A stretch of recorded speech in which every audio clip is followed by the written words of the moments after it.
Dear auto selling professionals, greeting to all of you. I hope that you are keeping safe and doing your best to fight off the pandemic fatigue and yet excel in your auto selling. Yes? By the way, Madam Florence and I, Madam Sophia, assistants to CTM Joseph, are honored to talk to you about this month's eAuto Club's newsletter. Alright. To continue, we must say, despite the challenging time we have been through, we can look forward to this health crisis as more Malaysian are being vaccinated. Enough of our intro, shall I, Madam Sophia, preview the 4 breaking news titles first? Shall we? Thanks. Breaking news number 1: Pros and cons of electric vans as viewed by Malaysian. Breaking news number 2: Malaysia view car makers on high. Breaking news number 3: Vehicles theft ring crippled in Malaysia. 14 cases solved. Breaking news number 4: 1 free chapter of book How to Close Every Sales and Every Time. Happy so far? You bet? If yes, then let's continue. Why wait? Breaking news number 1: Pros and cons of electric vans as viewed by Malaysian. Amid the growing electromobility wave, vans are now also increasingly going electric. Numerous electric vans are coming out this year, including the Citroën e-Jumpy, the Fiat e-Ducato, the e-Sprinter, EQV, and e-Vito from Mercedes, and the Nissan ENV200 Evalia. And there's also the Opel Vivaro E and Zafira e-Life, the Peugeot e-Traveller and e-Expert, the Renault Master ZE and Kangoo ZE, the Toyota Rose City Electric, and the VW e-Crafter. Buyers of e-vans can include tradespeople and businesses as well as families who want a cheaper method of mass transport than SUVs. Depending on the model and size, vans score with plenty of space and the option of mounting up to 3 child seats next to each other on the rear bench, says Stefan Stump from the strategy consultant Mr. Vechiles. Current models offer a maximum range of around 300 kilometers, but that should be enough for everyday needs. They also offer emission-free driving. The disadvantage is that they cost more than the same vehicle with a combustion engine. Mr. Philip Meyer of Auto Club Europa, ACE, sees the limited top speed and a lack of quick charging points as other disadvantages.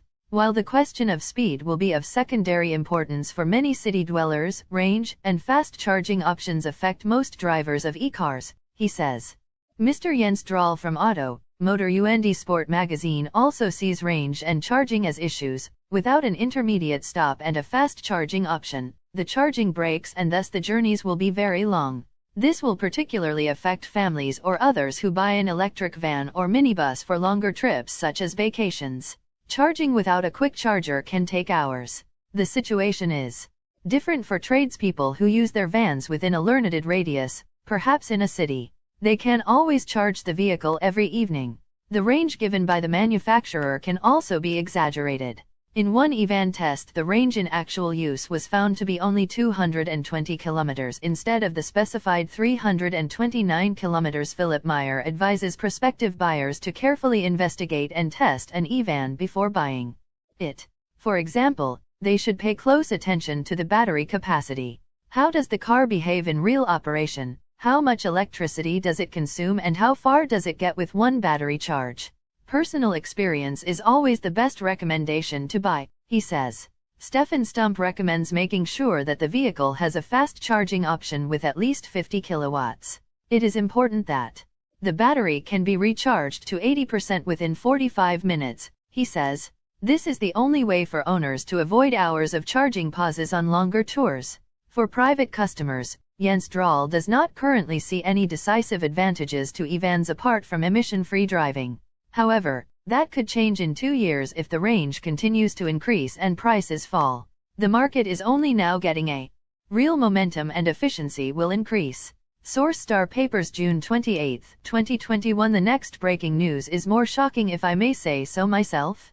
Breaking news number 2: Malaysia view car makers on high. Detroit, Hyundai Motor Co. and General Motors Co. are pushing ahead with developing flying cars, with the South Korean company expressing optimism it could have an air taxi service in operation as soon as 2025. AGM executive said it could take until 2030 for air taxi services to overcome technical and regulatory hurdles and reach commercialization.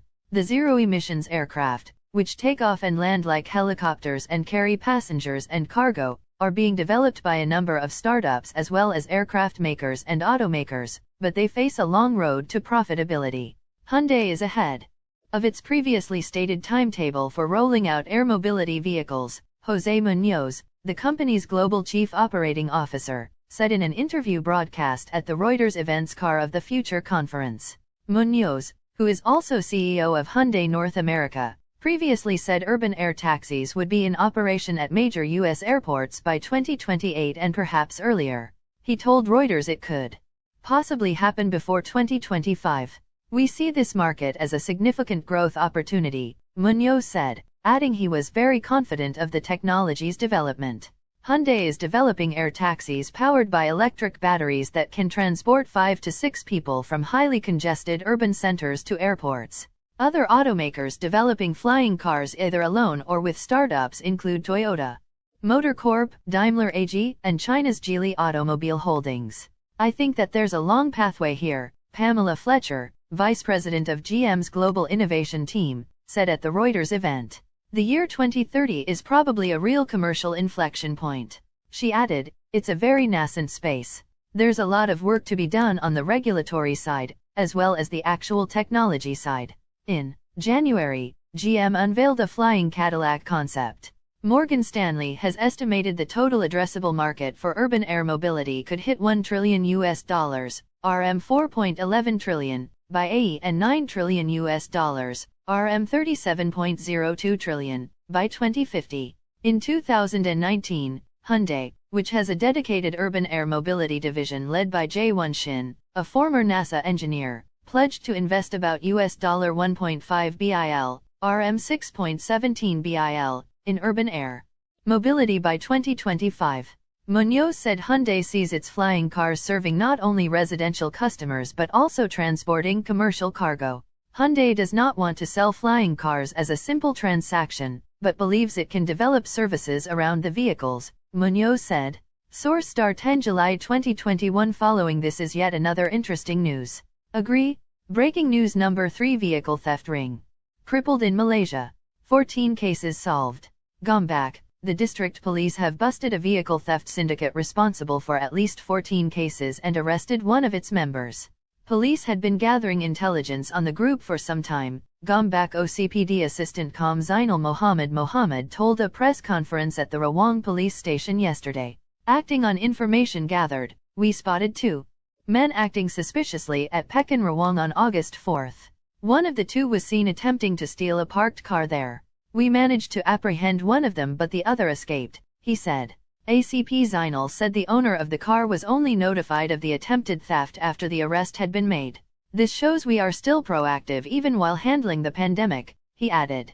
After questioning the suspect, police then located 16 vehicles, some of which had already been scrapped for parts.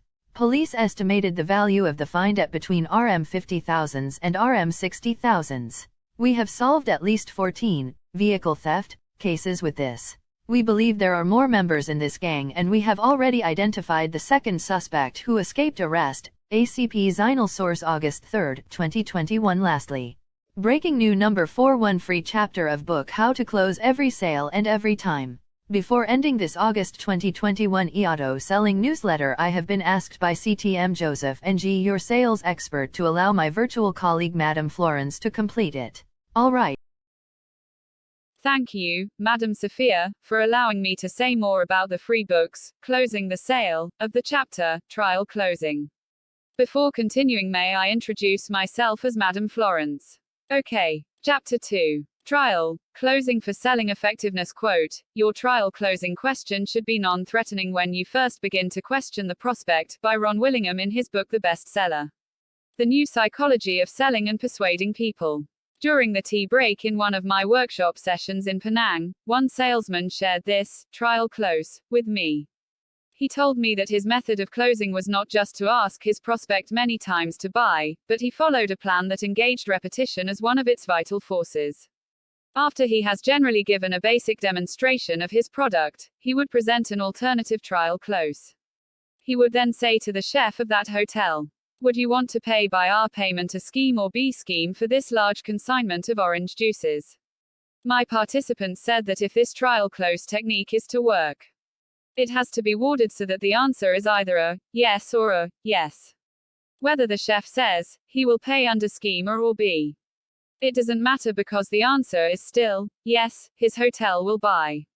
Personally, I would advise that you can begin asking trial closing questions during your demonstration step after you've asked enough needs development questions. Your questions should not be a threat at this early stage of the presentation. Then in your sales interview, you can get more direct with them. Here are a few additional typical trial question or opinion getting questions that you can safely ask. Notice as you read, they increase in directness. How does it sound to you? Or, what do you think of this feature? And maybe, which of these do you like best? Each and every example given above will help you think of other trial close questions that will help sell your product or service.